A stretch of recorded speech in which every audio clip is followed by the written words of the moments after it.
So what is resistant body? Let us write down this resistant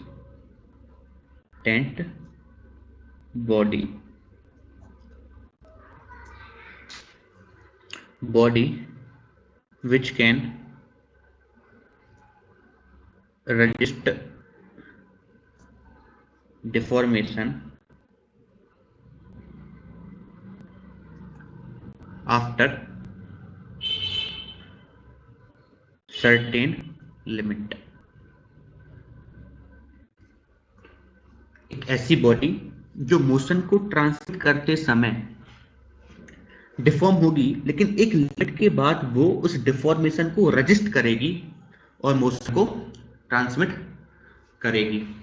अच्छा, कोई भी body resistant body होगी या नहीं, ये दो चीजों पर डिपेंड करता है। वो क्या है देखते हैं। A body being resistant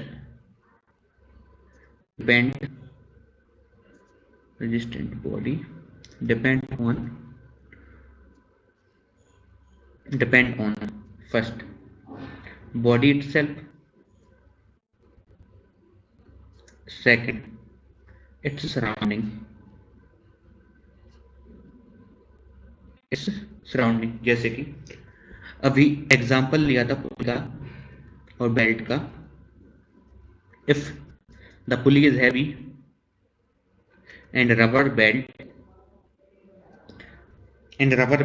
it is rubber belt not resistant. This is not resistant because pulley is heavy, तो rubber belt इस मोशन को ट्रांसमिट नहीं कर पाएगा, वो डिफॉर्म हो जाएगा। If same rubber belt but pulley is light and rubber belt, now अब मोशन बहुत इजीली ट्रांसमिट हो जाएगा। क्यों? क्योंकि अब जो पुली है वो लाइट है, प्लास्टिक पुली है। Now resistant body, now this same rubber belt is acting as resistant body. तो सराउंडिंग बहुत इंपॉर्टेंट रोल प्ले कर रहा है यहाँ पे। यदि सराउंडिंग हैवी था तो वही रबर बेल्ट रेजिस्टेंट नहीं था। इफ सराउंडिंग लाइट हो गया तो वही रबर बेल्ट एक रेजिस्टेंट बॉडी हो गया। So this explains how it depends on its surrounding. Now how it depends on body itself. अगर बेल्ट रबर का ना होके, अच्छा आपने जो मिल होती है, फ्लोर मिल होती है, वहां पे जो बेल्ट होता है वो देखा होगा, वहां पे जो पुलिस होती है वो बहुत हेवी पुलिस होती है, लेकिन वहां पे वो जो बेल्ट होता है बहुत सही तरीके से काम करता है। यदि यहाँ पे वो वाला बेल्ट लगा दिया जाए तो आसानी से मोशन को ट्रांसमिट कर लेगा। वो यहाँ पे भी ट्रांसमिट कर लेगा मोशन को और यहाँ पे भी ट्रांसमिट कर लेगा मोशन को। मीन्स बॉडी पर भी ये वाली चीज डिपेंड करती है कि वो बॉडी रेजिस्टेंट बॉडी होगी या नहीं होगी। Now let us move forward and study about different types of links. What are different types of links? Types of link,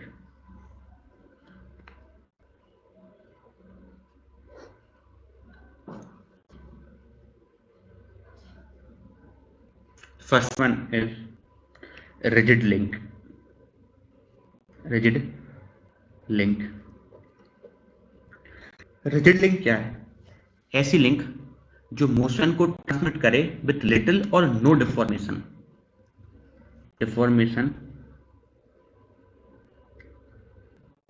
are negligible. Motion को जब वो ट्रांसमिट करे तो उसमें बहुत ही नेग्लिजिबल डिफॉर्मेशन आए, ऐसी लिंक को रिजिड लिंक कहते हैं। एग्जाम्पल क्या है रिजिड लिंक का? एग्जाम्पल है crank, connecting rod, piston, cylinder. अच्छा, if you don't know about crank, connecting rod, piston, cylinder, जैसे जैसे हम आगे चैप्टर में आगे बढ़ते जाएंगे you will get a feel of all these things, so don't worry about that. So types of link, first one is rigid link with very little or no deformation. Rigid link can transmit the motion. Now second is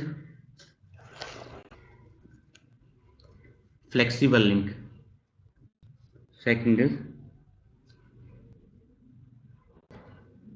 Flexible link deformations are not negligible. In flexible link, deformations are not negligible. Deformations are not, sorry, we were not able to see this. Okay, now it is clear.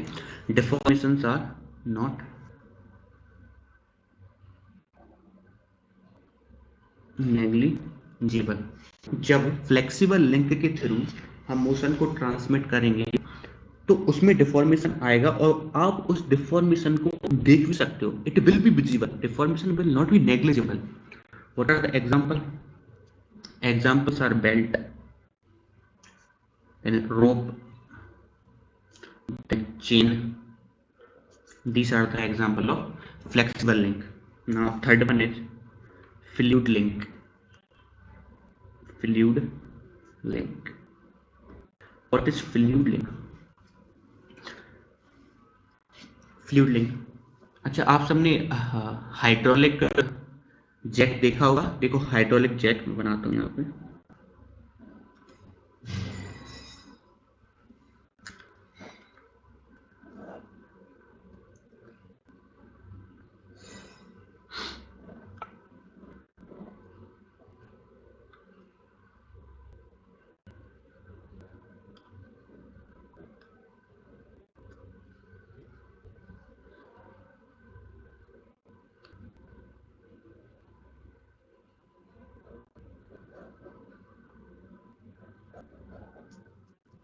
तो यहाँ पे liquid रहता है, भरा हुआ रहता है, water भरा है यहाँ पे, कोई भी लिक्विड है यहाँ पे। हम यहाँ पे फोर्स लगाते हैं तो ये वाटर या लिक्विड के थ्रू वो फोर्स ट्रांसमिट होता है और यहाँ पे कार लिफ्ट हो जाती है। जब भी कार की सर्विसिंग होती है तो इसी तरीके से कार की सर्विसिंग होती है, वो यहाँ पे फोर्स लगाते हैं और उसी फोर्स से ये लिफ्ट हो जाता है। So this fluid is transmitting motion from here to here. Motion transmit कैसे हुआ यहाँ से यहाँ तक? हमने फोर्स तो यहाँ पे लगाया था, लेकिन इस फोर्स की वजह से ये यहाँ पे कार लिफ्ट हो गई, यहाँ पे कार लिफ्ट हो गई। तो force is acting like, sorry, this liquid is acting like a link. So such links are called fluid links. More examples like hydraulic crane, hydraulic jack, etc., hydraulic lifter, hydraulic press, etc., etc. There may be lots of example of this, but what you have to feel here is that अगर यहाँ पे liquid नहीं होता तो ये motion transmit नहीं हो पाता। इस लिक्विड की होने की वजह से ये फोर्स यहाँ से यहाँ ट्रांसमिट हुआ है। अब ऐसा हुआ क्यों? तो वो फ्लूइड मैकेनिक्स का कॉन्सेप्ट है। इसमें जो हाइड्रोस्टैटिक लॉ लगता है, यहाँ पे जो प्रेशर होता है हर जगह सेम होता है। इस फोर्स की वजह से यहाँ पे एक प्रेशर क्रिएट होता है, प्रेशर पूरे फ्लूइड में इक्वली डिस्ट्रीब्यूट होता है, फिर एरियाज डिफरेंट होते हैं। So that is whole different thing that we will study in fluid mechanics, but the main thing that you should understand that this fluid is acting like a link and transmitting the motion. So these are three types of links: rigid link, flexible link, and fluid link. Next, let us study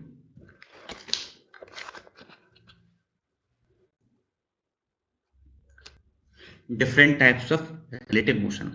In the definition of kinematic link, we have written each part of the machine which move relative to some another part. Now, what are these different type of relative motions? ये हम अब पढ़ेंगे different types of relative motion.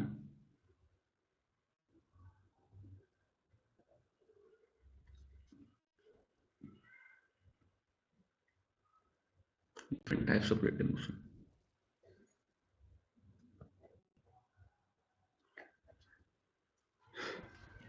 We have three types of relative motions. They are completely constrained,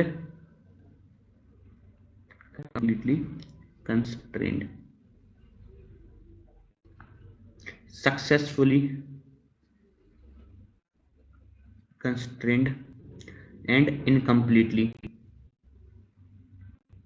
constrained.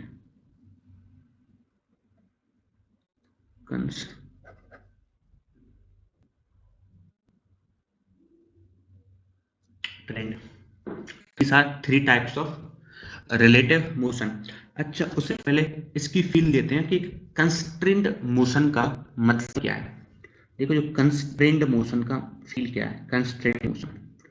Constrained motion को desired motion भी बोलते हैं। Desired motion means वो motion जो मुझे चाहिए, the motion that I need.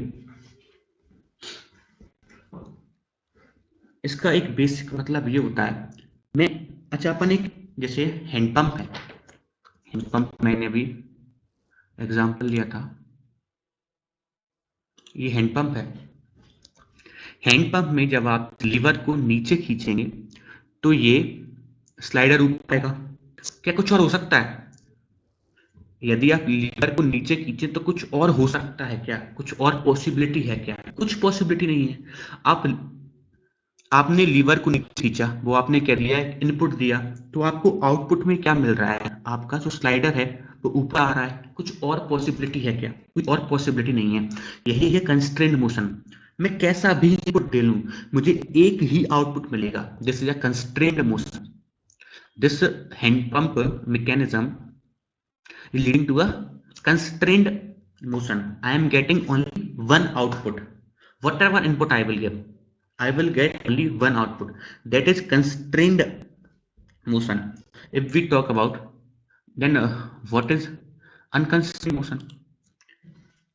यदि मुझे एक से आउटपुट मिले, कंस्ट्रेंट क्या? Single output. Single output, single output is constraint. Then what is unconstrained? Unconstrained क्या होता है? अनकंस्ट्रेंड, मुझे एक से ज्यादा आउटपुट मिले, मुझे एक से ज्यादा आउटपुट मिले। जैसे कि ये पेन है, ये पेन है, ये पेन का कुप्पा है। अच्छा, ये इसको मैं एक लिंक बोल देता हूं और इसको मैं दूसरी लिंक बोल देता हूं।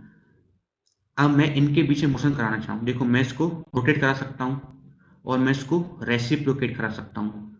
रेसिप्रोकेट करा सकता हूँ, रोटेट करा सकता हूँ। कितने मोशन है? दो मोशन। तो ये अनकंस्ट्रेंड है। If I will get only single motion then it is constrained, otherwise it is unconstrained.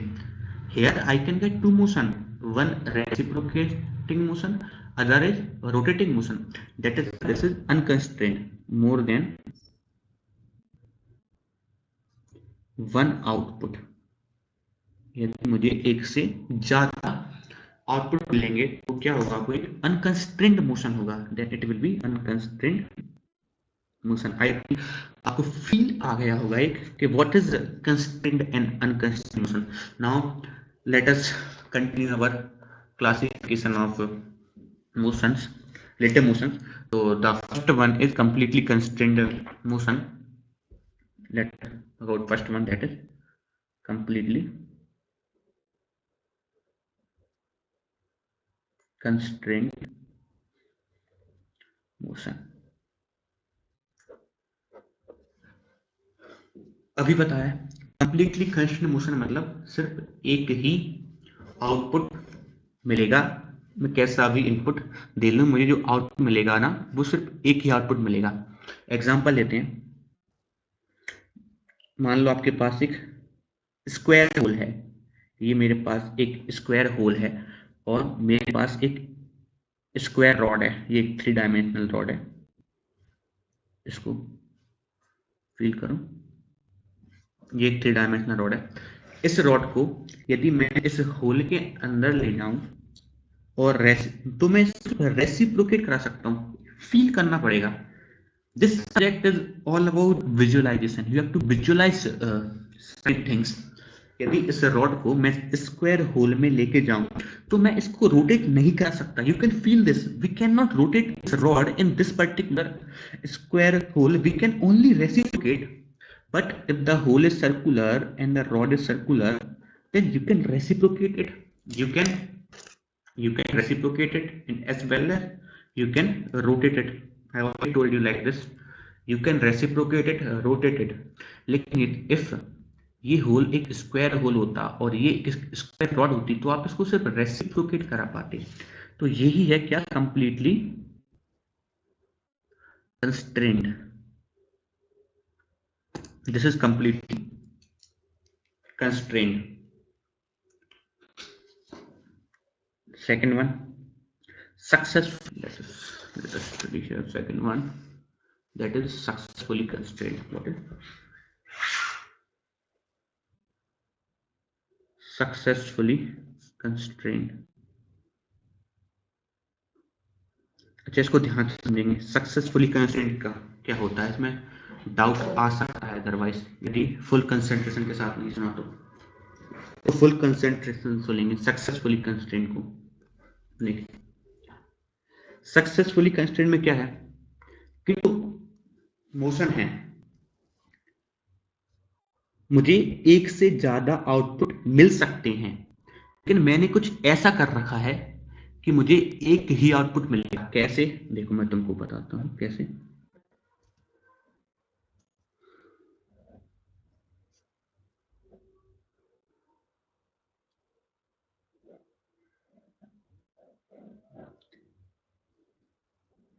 ये स्लाइडर है,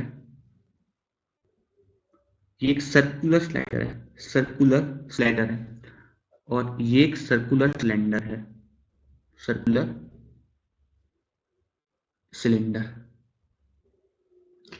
एक सर्कुलर स्लाइडर एक सर्कुलर सिलेंडर में क्या क्या कर सकता है? एक सर्कुलर स्लाइडर एक सर्कुलर सिलेंडर में रेसिप्रोकेट कर सकता है, रोटेट कर सकता है। लेकिन मैंने यहाँ पे एक और लिंक लगा रखी है, एक और लिंक ये लगा रखी है। क्या ये लिंक इसको रोटेट करने देगी? यदि ये rotate, if this slider want to rotate, then this link will resist it. It will not allow the rotation. ये लिंक रोटेशन को अलाउ करेगी ही नहीं। रोटेट करना चाहेगा लेकिन ये लिंक इसको रोटेट करने ही नहीं देगी, इसलिए ये सक्सेसफुली कंस्ट्रेंट है। ये रोटेट कर सकता है, ये रेसिप्रोकेट भी कर सकता है, लेकिन ये लिंक इसको रोटेट करने नहीं देगी, इसलिए ये सक्सेसफुली कंस्ट्रेंट है। एक किसी थर्ड मेंबर या एक एक्सटर्नल सोर्स ने इसको कंस्ट्रेंट कर दिया, इसको रोक दिया, इसके सिर्फ इसको कंस्ट्रेंट कर दिया सिर्फ एक ही मोशन के लिए। अब ये सिर्फ रेसिप्रोकेट कर पाएगा। जैसे ऐसा मानो ये रोटेट कर सकता है, ये रेसिप्रोकेट भी कर सकता है, लेकिन मेरा हैंड हो गया थर्ड लिंक। अब मेरा हैंड इसको रोटेट करने ही नहीं दे रहा है, तो और ये इसको सिर्फ रेसिप्रोकेट करने के लिए अलाउ कर रहा है। Now this is successfully constrained motion. It can give us two output but some external source is not allowing him, then this is successfully constrained motion. I hope आपको इसकी फील आ रही होगी कि क्या डिफरेंस है कंप्लीटली कंस्ट्रेन्ड और successfully constrained motion में। Let us take third example, third classification, that is incompletely constrained. Incompletely constrained, incompletely constrained है।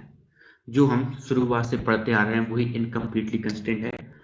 जब एक से ज्यादा आउटपुट पॉसिबल हो, जैसे कि एक और दो, इसमें दो आउटपुट पॉसिबल है, तो circular hole and circular rod, two output are possible, they can reciprocate and rotate.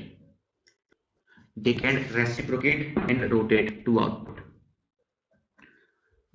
Therefore, this is what incompletely constrained. Incompletely constrained is also called unconstrained.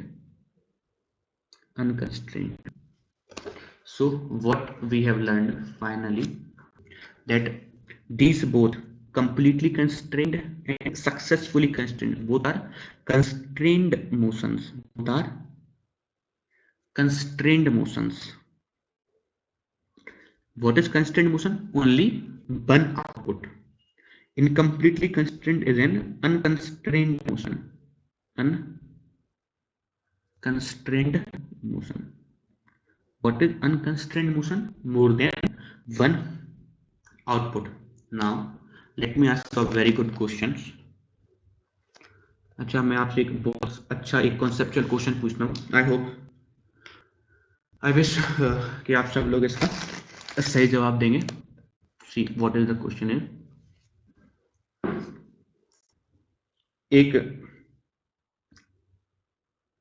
Circular whole है और उसके अंदर एक सर्कुलर रॉड डाल दी, ठीक है। ये कैसा दिखेगा? Like this is like this, see this is circular hole and this is circular rod in the hole, ठीक है। बट मैंने क्या किया, इस रॉड में मैंने यहाँ पे एक इस तरीके का एक पार्ट की बेल्डिंग कर रखी है। ये रॉड में ऐसा एक पार्ट अटैच कर रखा है, लेकिन ये बेल्डेड है। ये रॉड के साथ ये वाला पार्ट क्या है? बेल्डेड है। बेल्डेड है इसका मतलब क्या है, मैं कहना क्या चाहता हूँ कि ये इसी का एक हिस्सा है। बेल्डेड है मीन्स इसी का एक हिस्सा है। यहाँ पे भी इसी तरीके से मैंने बेल्डिंग कर रखी। अब क्या होगा, ये इसके अंदर रेसिप्रोकेट नहीं कर पाएगा, सिर्फ रोटेट कर पाएगा, सिर्फ रोटेट कर पाएगा, रेसिप्रोकेट नहीं कर पाएगा क्योंकि बिल्डिंग है यहाँ पे, तो ये इसको रेसिप्रोकेट करने ही नहीं देगा, सिर्फ रोटेट करने देगा। Now I want to know whether this is successfully constrained और कंप्लीटली कंस्ट्रेंड। देखो ये कंस्ट्रेंड तो है ही। कंस्ट्रेंड क्यों है? क्योंकि सिर्फ एक ही मोशन पॉसिबल है जो कि है रोटेशन। में रेसिप्रोकेशन हो सकता था, बट इस बेल्डेड जो यहाँ पे बेल्डिंग करके कुछ प्रोजेक्शन बाहर निकाल रखा है, इसकी वजह से अब ये रेसिप्रोकेट कर नहीं सकता, रोटेट कर सकता है, तो कंस्ट्रेंट तो है। अब ये बताना है कि सक्सेसफुली कंस्ट्रेंट है या कंप्लीटली कंस्ट्रेंट है। So think about it. Now let me say you this is completely constrained. Why this is completely constrained? को देखने में ऐसा लग रहा है कि ये बेल्टेड जो जॉइंट है, बेल्टेड मेंबर है, वो एक थर्ड या एक्सटर्नल मेंबर की तरह बिहेव कर रहा है और इसको कंस्ट्रेंट बना रहा है। बट ये जो बेल्टेड पार्ट है वो इसी लिंक का एक हिस्सा बन चुका है। जब मैंने बेल्डिंग करी, ये दोनों सेम हैं, ये दोनों सेम हैं। इस लिंक में ही कुछ ऐसा है जिसके वजह से ये रेसिप्रोकेट नहीं कर पा रहा है। ये कुछ एक्सटर्नल मेंबर नहीं है ना, ये कोई एक्सटर्नल मेंबर नहीं है, ये इसी का एक पार्ट है। इस वाले केस में क्या था, इस वाले केस में क्या था, ये एक एक्सटर्नल मेंबर था, यहाँ से अटैच्ड है, ये एक्सटर्नल मेंबर था और इस एक्सटर्नल मेंबर की वजह से ये रोटेट नहीं कर पा रहा था। यहाँ पे जो ये बेल्डिंग की है, ये एक एक्सटर्नल मेंबर नहीं है, ये इसी का एक पार्ट है। यदि मैं दो चीजों को रिजिडली अटैच्ड कर दूं, जैसे बेल्डिंग कर दूं, बेल्डिंग मतलब दोनों को अटैच कर दिया है, तो वो दोनों चीजें एक ही हो जाती हैं। अब वो कोई दूसरी चीज नहीं है। यहाँ पे क्या है, यहाँ पे कोई बेल्डिंग नहीं की है, यहाँ पे तो बस मैंने एक पिन लगा रखा है। ये दोनों आपस में ऐसे रोटेट, ये पिन यहाँ पे ऐसे रोटेट कर सकता है, ऐसे रोटेट कर सकता है। ये इसके साथ रिजिडली अटैच नहीं है, ये दोनों डिफरेंट लिंक्स हैं, एक अलग लिंक है, ये एक अलग लिंक है। बट यहाँ पर ये दोनों सेम ही हैं, यहाँ पे ये वेल्डेड है इसके साथ, इसीलिए ये कंप्लीटली कंस्टेंट मोशन है।